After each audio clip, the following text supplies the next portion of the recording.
जहां दोस्तों तो नोटबंदी पर सरकार के साथ न जाने वाली महिला जज ने अब ज्ञानेश कुमार को दिखा दिया आईना। दोस्तों साल 2004 में बिल्किस बानो केस में गुजरात सरकार की ओर से 11 दोषियों को सजा दी गई थी। सुप्रीम कोर्ट की उस महिला जज ने रिहाई को अवैध घोषित कर दिया। साल 2023 में 5 जजों के संविधान पीठ में वो महिला जज भी थी। तब उन्होंने कहा था सरकार अपने मंत्रियों के बयान के लिए जिम्मेदार नहीं है। साल 2023 में 5 जजों की बेंच में से 4 ने 2016 में ही नोटबंदी को वैध ठहराया, जबकि उस महिला जज ने असहमति जताई थी। उन्होंने कहा था कि यह फैसला संसद के माध्यम से होना चाहिए था, न केवल कार्यकारी आदेश के माध्यम से। अब उसी महिला जज ने मुख्य चुनाव आयुक्त ज्ञानेश कुमार के साथ ही सरकार को खरी खरी बात कह दी है। कैसे आपको बताएंगे। नमस्कार, आपका बहुत स्वागत। द राजनीति का खास सेगमेंट आप देख रहे हैं, खबर और विश्लेषण के साथ मैं हूं आपके साथ यासूब रजा। दोस्तों सुप्रीम कोर्ट के जिस महिला जज की बात मैं कर रहा हूं उनका नाम जस्टिस बीवी नागरत्ना। जस्टिस बीवी नागरत्ना सुप्रीम कोर्ट कॉलेजियम में शामिल होने वाली पहली महिला जज है। जस्टिस नागरत्ना सुप्रीम कोर्ट की 5वीं सबसे सीनियर जज बन गई। सुप्रीम कोर्ट कॉलेजियम में 5 सबसे सीनियर जज ही रहते हैं, जिसमें सीजीआई यानी चीफ जस्टिस ऑफ इंडिया भी शामिल होते हैं। भारत में सीजीआई की नियुक्ति वरिष्ठता के आधार पर होती है। ऐसे में जब वो सुप्रीम कोर्ट कॉलेजियम में शामिल हुई थी तब ये कहा गया था बीवी नागरत्ना 11 सितंबर 2027 को भारत की 50वीं मुख्य न्यायाधीश बनेंगी। वो इस पद पर पहुंचने वाली पहली महिला होंगी। अब सुप्रीम कोर्ट कॉलेजियम में है। दोस्तों अब उन्होंने चुनाव आयोग के चीफ ज्ञानेश कुमार को कुछ ऐसा कहा जो एक तरह आईना दिखाने की तरह है। Elections in India are not merely periodic events. They are a mechanism through which political authority is constituted. Our constitutional democracy has amply demonstrated smooth changes in government due to elections being held on a timely basis. Control over the process is, in effect, control over the conditions of political competition itself. In TN session, the Supreme Court said that the Election Commission is a constitutional authority of high significance, entrusted with ensuring the integrity of election. The concern here again is structural. If those who conduct elections are dependent on those who contest them, the neutrality of the process cannot be assured. दोस्तों supreme court की न्यायाधीश बीवी नागरत्ना ने शनिवार को कहा कि चुनाव सिर्फ एक प्रक्रिया नहीं है, बल्कि ये लोकतंत्र की नींव है, लोकतंत्र का आधार है। भारतीय चुनाव आयोग की स्वतंत्रता जरूरी है क्योंकि यही संस्था चुनावों को निष्पक्ष तरीके से कराती है। अगर चुनाव प्रक्रिया प्रभावित हुई तो पूरे लोकतंत्र की विश्वसनीयता पर सवाल उठेंगे। अगर संवैधानिक शासन को बनाए रखना है तो भारतीय निर्वाचन आयोग जैसी संस्थाओं को स्वतंत्र रूप से काम करना चाहिए। दोस्तों ये बात जस्टिस बीवी नागरत्ना ने उस बिहार में कही है जहां मुख्य चुनाव आयुक्त ज्ञानेश कुमार की निष्पक्षता पर सवाल उठे। दोस्तों ज्ञानेश कुमार वो नाम विपक्ष के रडार पर, विपक्ष के निशाने पर, और न सिर्फ विपक्ष, क्योंकि आपने देखा बिहार में किस तरह से ज्ञानेश कुमार की भूमिका के ऊपर सवाल उठे, चुनाव की स्वतंत्रता पर सवाल उठे, चुनाव की निष्पक्षता पर सवाल उठे।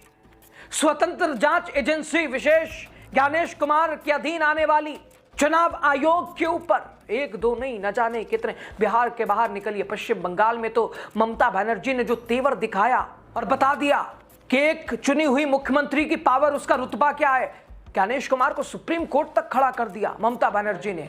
दोस्तों विपक्षी नेताओं के साथ साथ जनता के बीच भी अब ज्ञानेश कुमार को लेकर 1-2 नहीं अनेक सवाल हैं। दोस्तों जो चुनाव आयोग और मुख्य चुनाव आयुक्त की भूमिका एक संवैधानिक देश में होती है, एक लोकतांत्रिक देश में होती है, आज जनता को चुनाव आयोग और उसके मुखिया के ऊपर विश्वास करने पर संदेह होता है। विश्वास वो कर नहीं पाते हैं। वजह इत्तफाक, संकेत। दोस्तों जस्टिस नागरत्ना ने कहा कि ये संस्थाएं बाहरी प्रभावों से मुक्त, स्पेशलाइज होती हैं। इन्हें ऐसे क्षेत्रों की देखरेख का काम सौंपा जाता है जहां निष्पक्षता तय करने के लिए सामान्य राजनीतिक प्रक्रियाएं शायद पर्याप्त ना हो। यह अत्यंत महत्वपूर्ण है कि ये संस्थाएं स्वतंत्र रूप से काम करें, राजनीतिक प्रक्रियाओं से प्रभावित ना हो। भारत के लोकतंत्र में चुनाव आयोग की भूमिका पर टिप्पणी करते हुए जस्टिस नागरत्ना ने कहा कि चुनाव केवल समय समय पर होने वाली घटनाएं नहीं है, बल्कि एक ऐसा तंत्र है जिसके माध्यम से राजनीतिक सत्ता का गठन होता है। दोस्तों, नागरत्ना ने कहा कि हमारे संवैधानिक लोकतंत्र ने चुनावों के समय पर होने के कारण सरकार में सुचारू बदलावों को बखूबी प्रदर्शित किया है। इस प्रक्रिया पर नियंत्रण का मतलब असल में राजनीतिक प्रतिस्पर्धा की शर्तों पर ही नियंत्रण रखना है। तो दोस्तों, नागरत्ना ने आगे कहा कि टीएन शेषन बनाम भारत संघ मामले में सुप्रीम कोर्ट ने निर्वाचन आयोग को एक अत्यंत महत्वपूर्ण संवैधानिक संस्था के रूप में मान्यता दी थी, जिसे चुनावों की निष्पक्षता सुनिश्चित करने का दायित्व सौंपा गया था।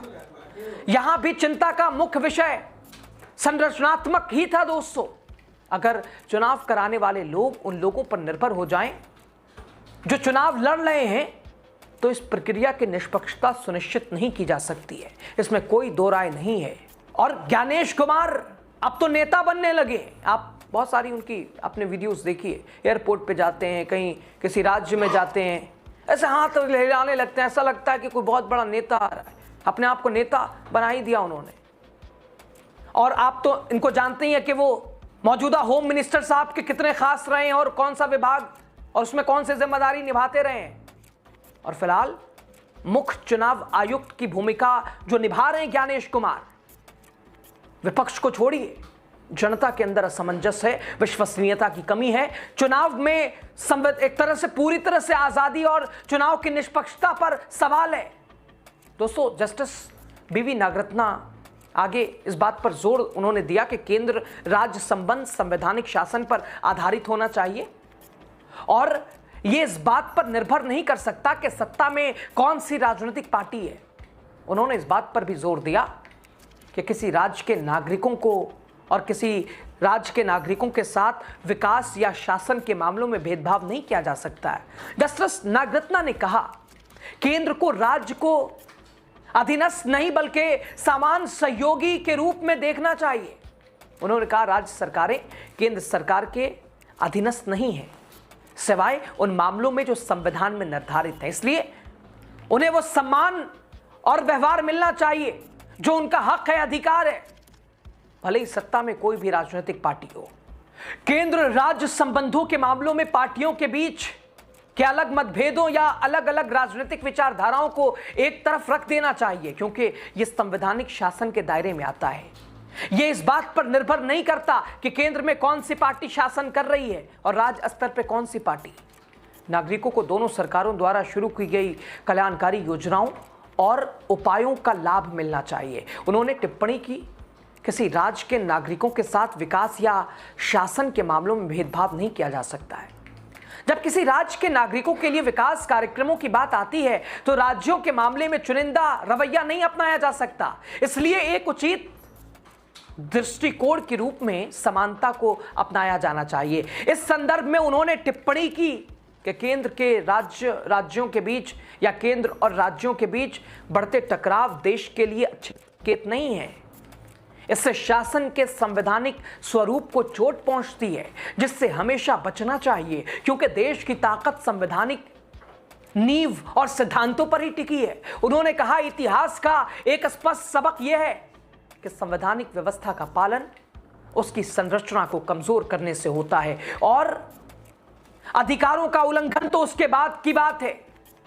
संरचना का विघटन तब होता है जब संस्थाएं एक दूसरे पर नियंत्रण रखना बंद कर देती हैं। ऐसे क्षण में चुनाव होते रह सकते हैं, अदालतें काम करती रह सकती हैं, संसद कानून बनाती रह सकती है, फिर भी सत्ता पर प्रभावी रूप से कोई अंकुश नहीं रहता कि संरचनात्मक अनुशासन पूरी तरह समाप्त हो चुका होता है। ढांचे का टूटना तब होता है जब संस्थाएं एक दूसरे पर नजर रखना बंद कर देती हैं। उस पल में चुनाव होते रह सकते हैं, अदालतें काम करती रह सकती हैं, संसद कानून बना सकती है और फिर भी सत्ता पर असल में कोई रोक नहीं होती। तो दोस्तों, एक जज ने एक तरह से ज्ञानेश कुमार का आईना अपने संदेशों से सामने रख दिया है। ज्ञानेश कुमार कैसे ये विश्वास लोगों के बीच जो उठा है, जो लोकतंत्र को तार तार उन्होंने किया है, वो कैसे विश्वास बन पाएगा? ये महत्वपूर्ण सवाल है। जवाब इसका ढूंढेंगे, चिराग लेकर भी कोई लाइट लेकर नहीं मिलेगा दोस्तों। अब इस पर आप क्या कहेंगे? आपकी राय जो भी है खुले मन, खुले दिल, खुले विचार से रखिएगा। और ज्ञानेश कुमार को लेकर आप क्या सोचते हैं? जो जिम्मेदारी उन्हें मिली, क्या वो निभा रहे हैं या फिर भाजपा कर रहे हैं? बताइए।